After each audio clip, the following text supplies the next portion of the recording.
Nous sommes dans la rue devant l'école. Astou présente à Ouzin un nouvel élève qui vient d'arriver, Robert. Mais celui-ci a un comportement bizarre. Et cela est l'objet d'une discussion entre eux trois. Salut Astou. Salut Ouzin. Tiens, je te présente Robert, un ami qui vient d'arriver à l'école. Salut Robert. Robert vient juste d'arriver à l'école et tu dis que c'est un ami. À moins que tu l'aies connu avant. Tu sais, ami, copain, copine, camarade, collègue, etc. C'est toujours la même chose, non? Ah non, pas forcément. Pour moi, l'amitié, c'est plus fort que le simple copinage. Il y a des jours où tu cherches vraiment à être très compliqué. Tu veux encore m'entraîner dans des discussions sans technique. Moi, je crois par exemple qu'il ne peut pas y avoir une simple amitié entre une fille et un garçon. Ça, c'est de l'amour. Tu racontes n'importe quoi. Bala et moi, par exemple, nous sommes deux bons amis. Il n'y a pas autre chose. Oh, va dire ça aux autres, pas à moi. Si une fille et un garçon sont si inséparables, c'est parce qu'ils sont amoureux, c'est tout. Voilà, dès qu'un garçon et une fille sont proches, des esprits tordus se mettent à penser n'importe quoi. Ouzin pense, Astou et Bala font semblant d'être de simples camarades de classe. Mais moi, je sais qu'ils s'aiment d'amour, même s'ils ne veulent pas se l'avouer. Est-ce que tu es sûr que Bala pense comme toi? Ses intentions avec toi sont peut-être autres. Ça, il faut le demander à Bala. Ces choses sont complexes. C'est pourquoi la fille, par exemple, doit bien examiner les intentions et les sentiments du garçon. Et si la fille veut rester une simple copine et ne va pas aller plus loin? Dans ce cas, elle doit bien expliquer au garçon, bien négocier pour ne pas trop frustrer le garçon et gâcher leur amitié. Moi, les histoires d'amis, de copains, je crois plus trop. Beaucoup de types qui faisaient ami avec moi m'ont finalement trahi, hein? Oh non, faut pas dire ça, Robert. On a toujours besoin d'amis, de relations. Toi, le vendeur de cartes téléphoniques, qui t'a sonné? Je ne cause pas avec toi, ok? Je parle à Astou. Robert, pourquoi tu lui parles sur ce ton?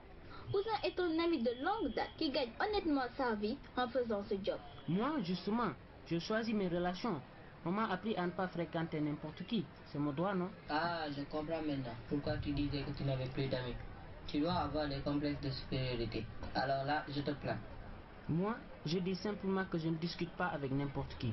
On se déplace, Astou? Déplace-toi si tu veux. Moi, je ne bouge pas. Je suis très bien avec mon frère Ouzin. Merci Astou. Tu sais, moi je suis un enfant de la rue.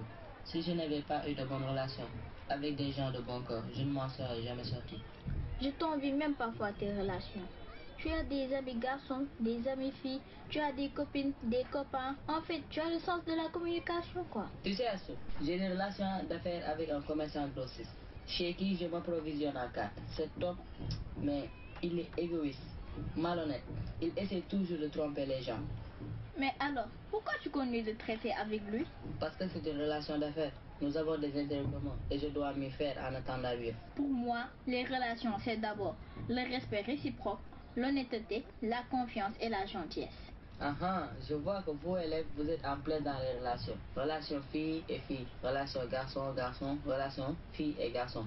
Mais aussi relations enseignants et élèves. Et ce n'est pas tout. À la maison, nous avons les relations frères-sœurs et surtout parents-enfants, qui dit mieux. Je fais aussi partie d'une ASC de notre quartier. C'est une relation collégiale. Tout ça, c'est des histoires règles. Les relations, c'est rien que des complications avec des gens qui vont vous entraîner vers des choses qui ne vous plaisent pas du tout. Si on a de la personnalité, une bonne attitude, aucune fréquentation ne peut vous entraîner sur une mauvaise pente. Moi, je constate que l'ami Robert a un problème de tolérance et de susceptibilité. C'est pourquoi il lui est difficile de nouer des relations correctes avec les gens. Et toi, le marchand ambulant, ne m'adresse pas la parole, hein? Le jour où je chercherai un ami, tu seras bien le dernier à qui je m'adresserai. Alors là, Robert, tu exagères complètement. Comment peux-tu parler comme ça à quelqu'un que tu rencontres pour la première fois? Ouzin pense, ce type-là a des problèmes. Il est grossier, impoli. J'ai bien envie de le cogner. Excusez-moi. C'est un message de mon frère. Je dois rappeler d'urgence.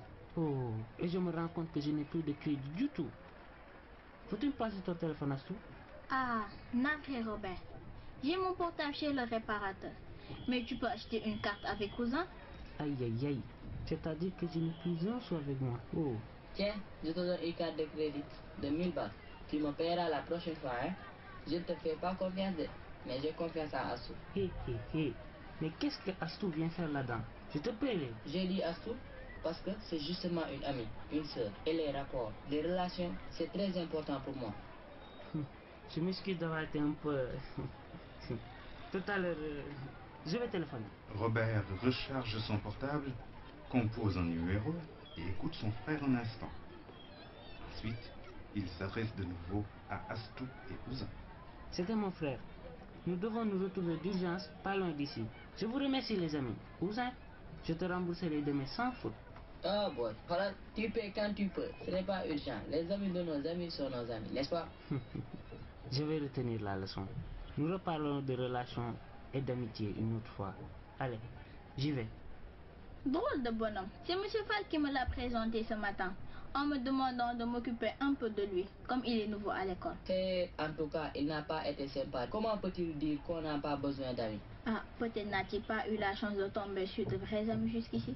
Mais j'espère que l'affaire de la carte va lui ouvrir un peu les yeux. Les relations de qualité sont importantes dans la vie. Considération, respect, confiance. Mais à propos de relations, je voudrais justement avoir ton conseil sur Boy Djiné. Boy Djiné, tu le connais. Il n'est pas très recommandable, tu sais.